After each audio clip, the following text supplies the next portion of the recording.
There are places in Provence where time is not a river, it is a perfume. You don't move through it, it surrounds you. Château de Lourmarin is one of those places, a vision rising gently from the green folds of the Luberon hills, golden and calm beneath the southern sun. Its story begins almost 1,000 years ago. In the 12th century, a medieval fortress stood here, built to watch over a small Provençal valley. The region was still fragile, often torn by rival seigneurs, and Lourmarin was little more than a cluster of stone houses. The first lords of Lourmarin built their stronghold not for beauty, but for survival. A thick, shadowed structure with narrow windows and cold corridors.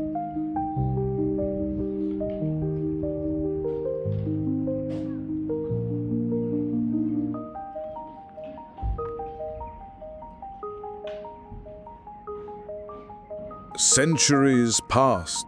The wars of religion swept across France, but something remarkable happened here in the 15th century. Foulques de Goult, a nobleman with taste and curiosity, decided that Lourmarin should not remain a fortress. He wanted to bring the new ideas of Italy to Provence. The light, the symmetry, the grace of the Renaissance. What he built became one of the very first Renaissance castles in all of Provence.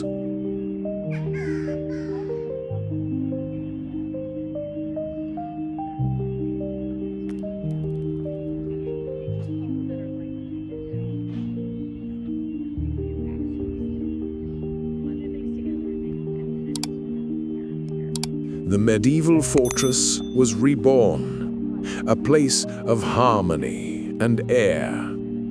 Spiral staircases rose like carved ribbons of limestone. Windows opened to the olive fields, and a gallery with elegant arches looked toward the south. It was no longer a place of defense, but a place of culture. A house that invited music, conversation, and sunlight. The Dagold family would hold the castle for more than 2 centuries, their name forever linked to its story. In its halls they hosted poets, painters, philosophers, people who believed that even in a harsh land, beauty could be cultivated like a garden. Then came the Crillons, another illustrious Provençal family.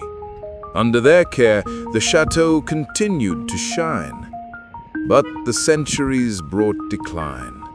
The wars, the revolution, the loss of fortunes. By the 19th century, Château de Lourmarin was nearly abandoned. Roofs collapsed, ivy conquered the walls, and the villagers passed it with a kind of reverent sadness.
The 20th century was already beginning when a man named Robert Laurent-Vibert appeared in Lourmarin. He was an industrialist from Marseille, a man of science and taste, with a collector's eye and a dreamer's heart. In 1920, he purchased the ruined chateau, not to own it, but to rescue it. He saw in its broken stones not the past, but the possibility of renewal.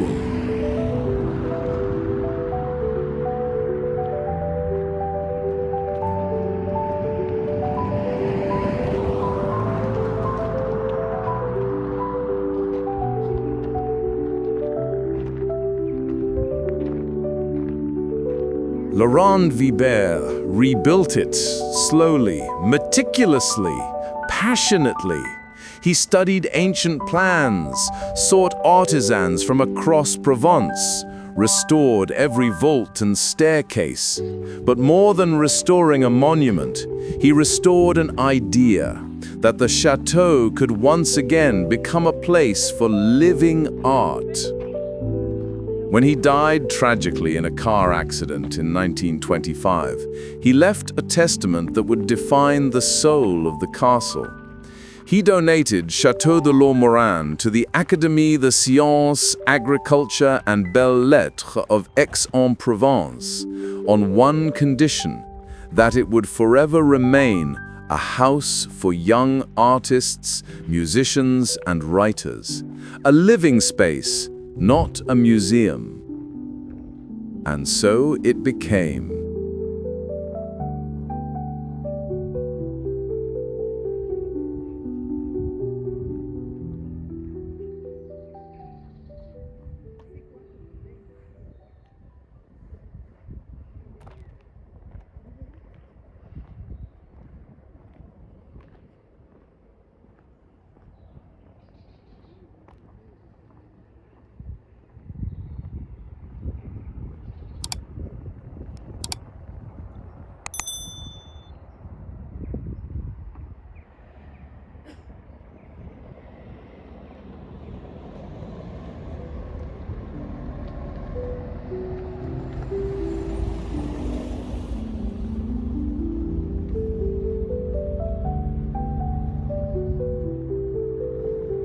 Each summer, young talents from France and beyond arrive to live within its walls.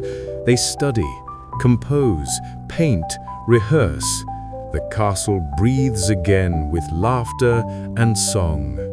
Its rooms are filled with pianos, violins, canvases, and the sound of rehearsals echoing through the courtyard. Every summer night, concerts take place beneath the stars. Chamber music, jazz, poetry readings, while the Luberon hills sleep in the distance.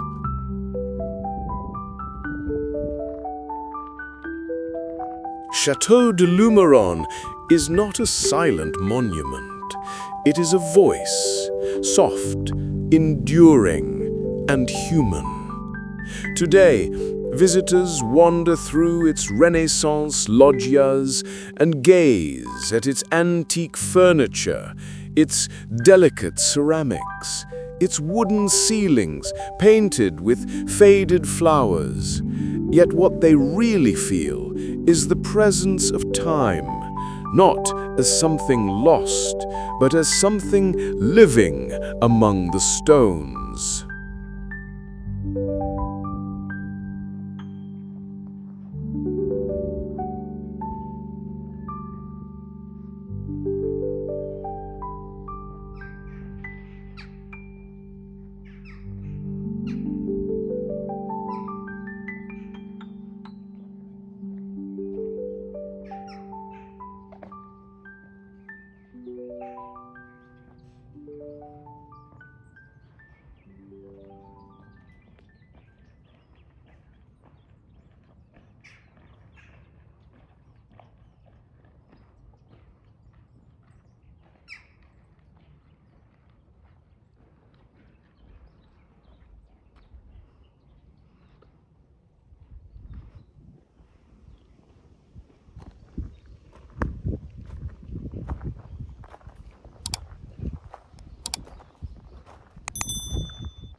Albert Camus, who lived in the village of Lourmarin during his final years, often walked past the castle. He admired its quiet defiance, its way of existing outside of time.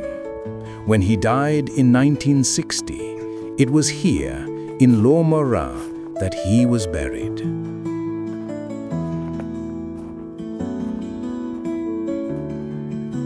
The chateau and his tomb belong to the same landscape, a landscape of light, silence, and human persistence.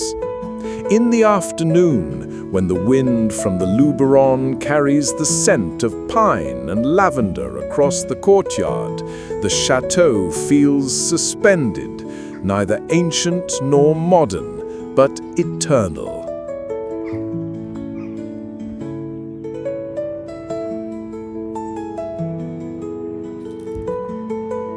Its golden stones reflect centuries of both ruin and rebirth. If you enter its inner courtyard, you may notice how the shadows fall like lace across the stairs, how the birds nest under the old eaves, how the air itself seems to vibrate with memory. Every wall has been rebuilt more than once, every stone touched by centuries of hands. And yet, nothing feels finished. The chateau seems to wait for the next artist, the next melody, the next visitor who will see it not as a relic, but as a living poem. That is what makes Lourmarin different from other castles of Provence. It is not about power or defense or grandeur. It is about continuity, the gentle, persistent dialogue between art and time.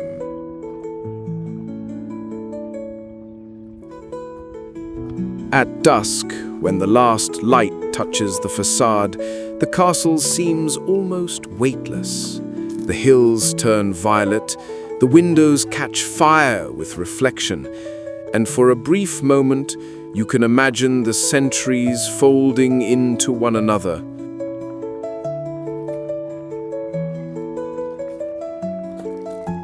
The Renaissance and the present day share the same silence, the same color of air.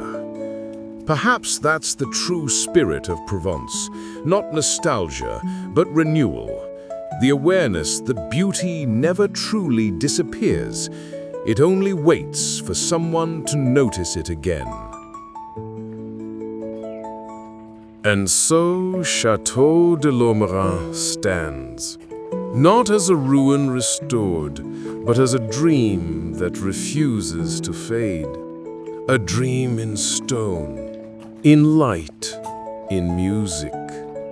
A castle that keeps on living, because it has learned how to love time itself.